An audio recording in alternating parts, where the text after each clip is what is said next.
12월 3일 오늘 만나 말씀은 호세아 14장 4절에서 5절까지 말씀입니다.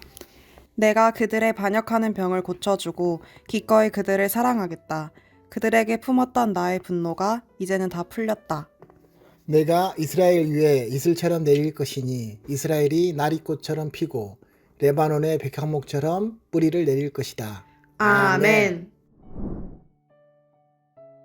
오늘 만나로 만나주시는 하나님을 기대합니다.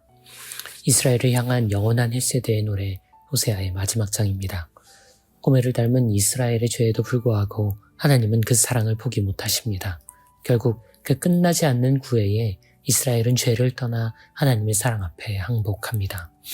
오늘은 구제불능의 죄가 어떻게 스스로를 벗고 사랑이라는 해피엔딩에 닿을 수 있는지를 바브라 브라운 테일러의 죄의 3가지 모델을 통해 함께 묵상해 보려 합니다. 미국의 성직자이자 저술가로 널리 알려진 바브라 브라운 테일러는 현대를 사는 우리들이 죄라는 실제를 말하는 언어를 상실했다고 주장합니다. 그녀는 죄를 개인과 구조 그리고 이를 넘어서는 관계라는 3가지 모델의 입체적이고 종합적 역동 속에서 이해하자고 제안합니다. 우리는 일반적으로 죄를 개인의 자발적 범죄로만 한정지어 생각하는 경향이 강합니다. 이를 개인적 범죄 모델이라 부르지요. 이 모델은 행위 주체와 그 구체적 행악에 집중함으로써 범죄를 예방하고 처벌하거나 발생한 피해에 대한 우리의 책임을 선명히 보여주는 장점이 있지요. 이런 관점으로 죄를 다룰 때는 누가 가해자인지, 그 가해자가 어떤 행위를 벌였는지, 그 행위에 대해 어떤 사후 책임을 질 수 있는지가 분명해집니다. 우리의 회개는 사실 이 개인적 범죄 모델에서 출발합니다. 하지만 모든 장점은 덕분에 그 나름의 그림자와 같은 단점을 함께 갖고 있습니다. 이렇게만 이해하면 죄는 결국 개인의 자기관리와 책임의 문제로 한정됩니다. 한마디로 죄란 결국 범죄자의 문제로 협소하게 고정됩니다.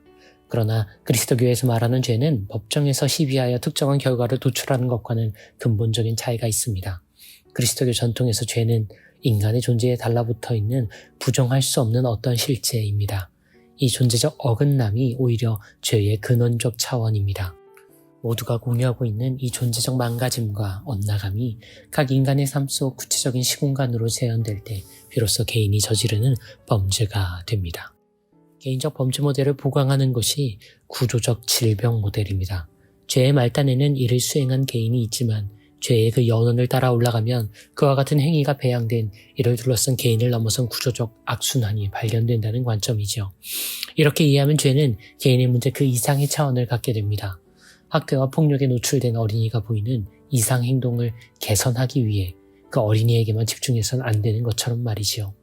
우리는 그와 같은 행동의 근저에 작동하고 있는 보다 큰 무엇, 다시 말해 가정과 양육자, 이를 둘러싼 공동체의 개입에까지 관심과 책임을 넓혀야 하지요. 죄를 반복하는 우리는 분명 그에 대한 책임이 있습니다. 하지만 우리 중 그 누구도 죄인이 되고 싶었던 이들은 없을 겁니다.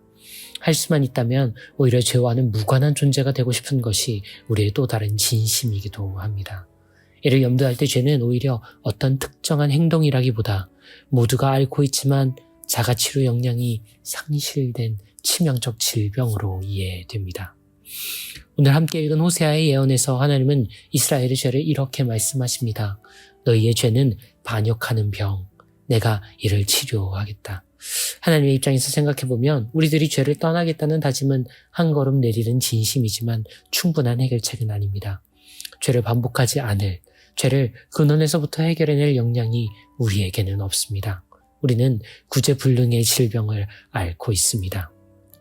이 병은 지독한 전염병이라 시공간을 넘어 인간이 존재하는 모든 곳에서 창궐하고 있지요. 아픈 이에게 필요한 것은 검사나 판사가 아닌 이를 정확히 진단하고 치료해 줄 이입니다. 그리고 환자를 돌보고 그의 전인적 건강을 위해 함께 해주리가 필요하지요. 하나님은 우리의 치료자가 되시겠다고, 우리의 돌봄이 되시겠다고 약속하십니다. 개인적 범죄 모델을 통해 우리는 스스로의 죄를 자각하고 회개와 사죄의 첫걸음을 뗄 수 있습니다. 그리고 구조적 질병 모델을 통해 우리에게는 죄를 해결할 능력이 없다는 사실을 확인하여 참된 치료자이신 그분을 바랄 수 있습니다.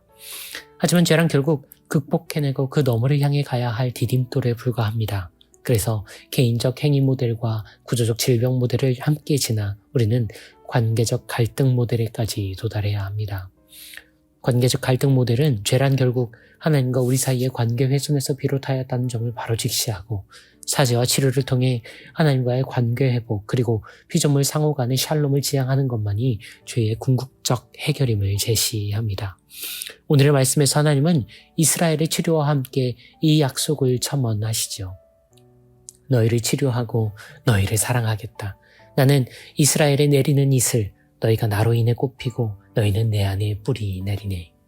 죄가 더는 우리를 장악하지 않는 상태는 법조항을 끼고 이를 준수하는 것도 아니요 치료를 받기 위해 평생을 입원하여 지내는 것도 아닙니다. 이슬처럼 내리는 매일의 공급을 받아 그 안에 뿌리 내려 꽃과 열매를 내는 하나님의 사랑 안에 거하는 삶, 그 사랑으로 서로를 끌어안는 숲이 되는 삶이야말로 죄인이 더는 죄인이 되지 않는 유일한 길이라고 호세아는 말합니다. 우리는 모두 개인의 범죄를 깨닫는 것에서 하나님을 향해 삶을 방향 잡을 수 있습니다. 개인적 범죄 모델을 통해 우리는 죄와 죄인된 자신을 인지합니다. 그리고 그제야 우리가 죄를 해결하지 못하는 불치의 병에 걸려 있음을 받아들이고 그분의 치료를 구할 수 있습니다. 구조적 질병 모델을 통해 우리는 한계와 그분의 능력을 인정합니다. 나아가 궁극적으로 하나님 그분과의 영원한 사귐과 사랑 속에만 있는 참된 안녕과 행복을 소망하기에 이르지요. 관계적 갈등 모델을 통해 우리는 죄가 사갔던 그분과의 참 관계, 즉 인애에 거합니다. 2024년 우리의 호세아 묵상은 여기서 마무리됩니다. 호세아는 하나님을 따라 그의 언어와 온 삶으로 그 사랑을 절절하게 수놓은 거룩한 세레나데입니다. 하나님과 호세아가 함께 작사, 작곡, 편곡한 이 구애의 노래에 담긴 인지와 인정 그리고 인애에 오늘 여러분은 어떻게 반응하시겠습니까? 주님, 당신의 용서가 우리를 알지 못하던 것을 인지케 합니다. 당신의 치료가 우리가 해결 못하는 것을 인정케 합니다. 그리고 당신의 사랑, 이 영원한 헤세드가 우리로 헤아릴 수 없는 인애 안에 살게 합니다. 용서하시는 사랑, 치료하시는 사랑, 구원하시는 사랑에 저희의 오늘이, 내일이, 매일이 뿌리내려 꽃피게 하소서.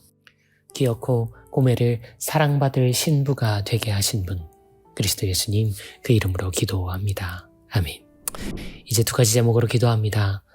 우리가 인지할 바를 알려주시길, 우리가 인정할 바를 받아들이길, 그렇게 우리가 인애의 매일을 살아내기를, 이어서 이 그리스도인들의 참회와 용서가 흐르고 넘쳐 우리 사회와 민족의 새로운 회복의 마중물이 되기를 기도합시다. 이어서 개인의 기도로 경건을 이어갑니다.